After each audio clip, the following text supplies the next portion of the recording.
Immediately once he lost the job, it was solidified from day one. I'm like, well, but everybody who has been there every day and who's talked to teams that have faced him have said that Deshaun was better. So we're just saying things now to make us feel better about the prospects of a quarterback who, by the way, will get the opportunity. I don't know why there's a pity party.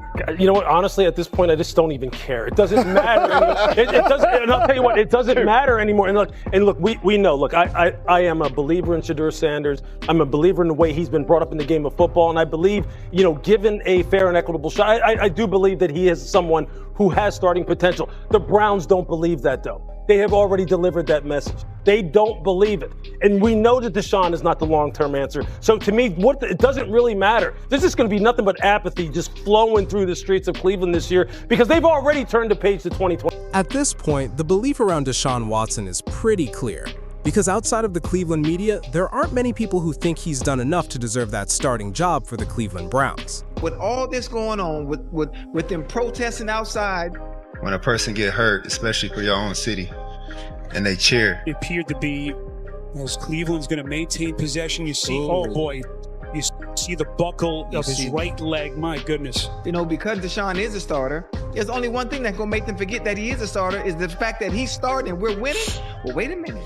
As a fan, that's the only thing I care about. I think they got the same chance of starting 2-0 as I got a chance of going to bed tonight and waking up light skinned. I'm just going to be honest about it, because the Cleveland media has created a situation for themselves. From the moment Shedeur Sanders got to Cleveland, they've been coming at him, and they've been going after his supporters right alongside him. I want everyone to consider the source here. I'm not in the building. I don't know what the deal is. I'm a fan. I'm just looking at this from the outside looking in, and there's got to be something to it. There got to be. There was one consoling a teammate. That's not good, right? I give Shedeur a little bit of advice. He looked. No. I don't want you giving Shedeur advice. Riz on the sideline. Yeah, listen to this, Chris. Now this pissed me off. Now this did with the backwards hat and the sunglasses and the look of it. I would just remind Shedeur, lock in on the game. Watch the game. What? Who said he wasn't? Didn't Flacco have a hat on backwards? Doesn't Jalen Hurts do that all the time? He's done it. You're knocking the kid for wearing his hat backward? That's where the problem gets bigger, because there are people in the Cleveland media who clearly have an interest in seeing Shedeur Sanders kept out of that starting quarterback conversation. Now, obviously, they don't get to make the final decision on who starts, but they absolutely can influence the story surrounding that decision. And that matters because people outside Cleveland who haven't even watched Shedeur Sanders take a single snap have already made up their minds about him. A lot of those opinions are being shaped by what they hear from Cleveland media members who, in my view, have been extremely loud while also getting their assessments of Shedeur wrong.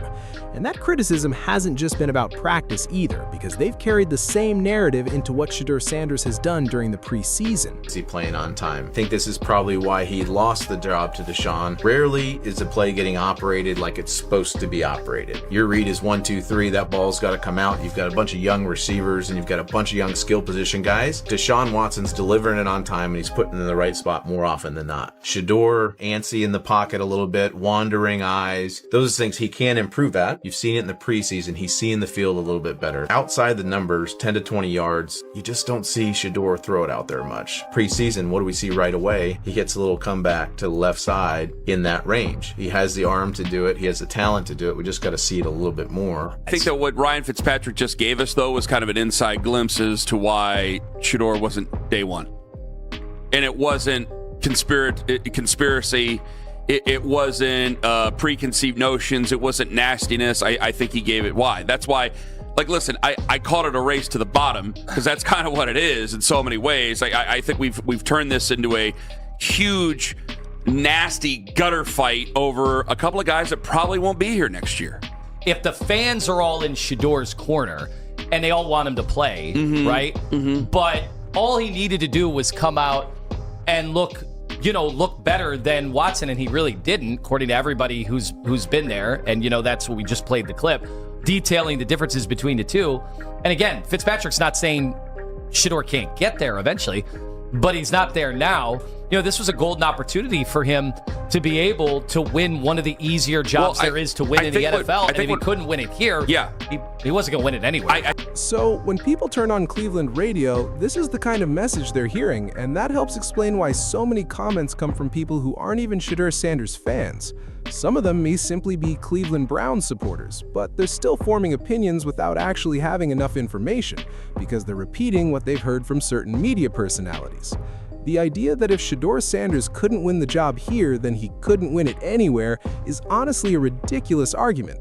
And I've got to give G. Bush and company credit, because without them pushing back on that narrative, even more people would probably just accept the mainstream version of the story. So definitely go check out G. Bush and see what they've been saying about this whole situation. Like, this cadence and getting in and out of the huddle nonsense is at an all-time high. And the problem is we let people persist with this buzzword. And I'm not going to sit there and tell you that just because you play football, you got to know everything. But the way they're using cadence, Tyvis, the last couple of days is telling me that they really feel that cadence is more important than the garbage that Deshaun Watson put on tape. You know, a lot of the stuff that they said was about the pre-snap stuff. What they told me was Deshaun Watson pre-snap is better than Shedeur. And so when you hear, like, he's struggling to get the play in, he's not saying his cadence loud enough so guys can't hear the snap count. When you hear stuff like that, right? In my mind, I'm thinking, oh, okay, if that's the case, when we get to these games, I'm going to see guys not lined up correctly. We're going to get some delay of games. It's going to be some false starts. Gee, how many penalties did Shedeur have? How many pre-snap penalties do you have? I counted 0. So I don't know what you're talking about. I don't know what you're talking about. What are we doing? Let me show you what I'm talking about. Row there in Cleveland. Well, it's not very good right now among the fan base. I do think it's time for cooler heads to prevail a little bit and let this thing play out and see how it's going to go. Who made the decision to make Deshaun Watson the starter? It was 100% Todd Monken's decision. All Todd Monken cares about is going down to Jacksonville and trying to win that football game. They're going to have to worry about silent counts. They're going to have to worry about cadence. And also, Deshaun Watson is going to be trying to hold together a brand new offense, learning a brand new scheme and terminology. It's all new. And that would be a very, very tall order in a loud stadium for a second-year quarterback who doesn't have much experience. Get flat out. What are you seeing about Watson on tape, on the all-22?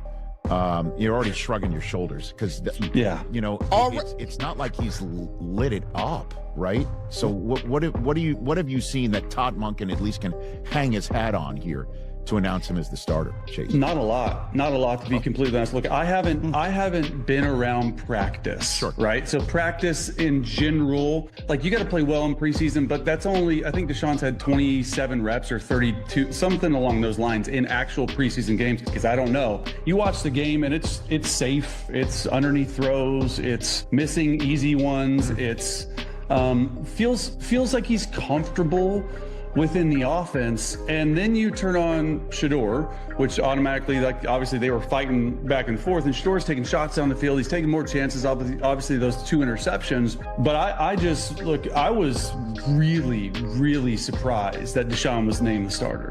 And when he had that press conference, I had always thought that Shedeur was probably going to be the guy, just because he gives him a little bit of a higher ceiling. Can you show me the results, the burning timeouts, late motion or checks, forcing rush snaps? He hasn't shown good command of the offense. That's vague and not measurable, and it's unfalsifiable. How can you say he hasn't?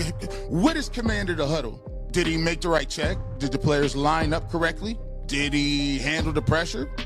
He's still processing. Can you tell me and show me the read and the coverage in which he made an error? Well, you can't? No. The big storyline has been they care more about the pre-snap than the post-snap results, and that is egregious. Am I wrong? Is that what they're telling me? That's the conclusion.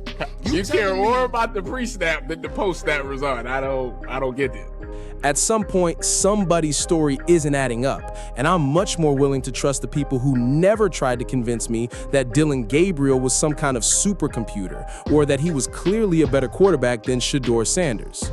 Because since the 2025 draft, a lot of the Cleveland Browns media has been pushing the idea that Shedeur Sanders was nothing more than a 5th-round pick. But then we watched Shedeur Sanders last season, and despite being a rookie selected in the 5th round, he was more productive than every other quarterback on that Cleveland Browns roster. That's the part you can't just ignore, because the production happened on the field regardless of where he was drafted. And now, even the mainstream media is repeating that same narrative, which makes the contradiction even harder to overlook. The Cleveland Browns got the quarterback decision completely wrong. I had a sign up in our building, "In God We Trust." For everyone else, we need data. Show me the data that over 6 years, you played in 19 games, been suspended 11, had shoulder surgery, tore your Achilles tendon twice, and then 6 years later came back and played 17 games at a high level.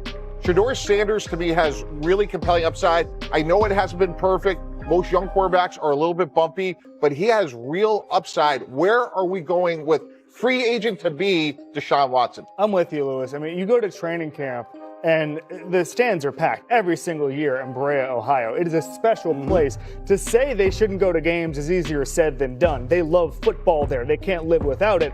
But I'm with you, Mike. They got this wrong. Shedeur Sanders is the future of this team for this year. Next year, maybe it's Arch Manning, CJ Carr, Derry Mensa, whomever. But I just don't know what hope you're selling with Deshaun Watson right now. He's in the last year of an albatross contract. It's a disaster. Turn the page. That's just the fact, and that sucks for them. It really does. I've heard people talk on the show about the fact that Browns fans shouldn't go there. They should be ticked off. And you know what? As someone who played there for 3 years, when we had some pretty darn good football teams, but we didn't have a quarterback, I understand just how that frustration can roll, and they should be frustrated right now.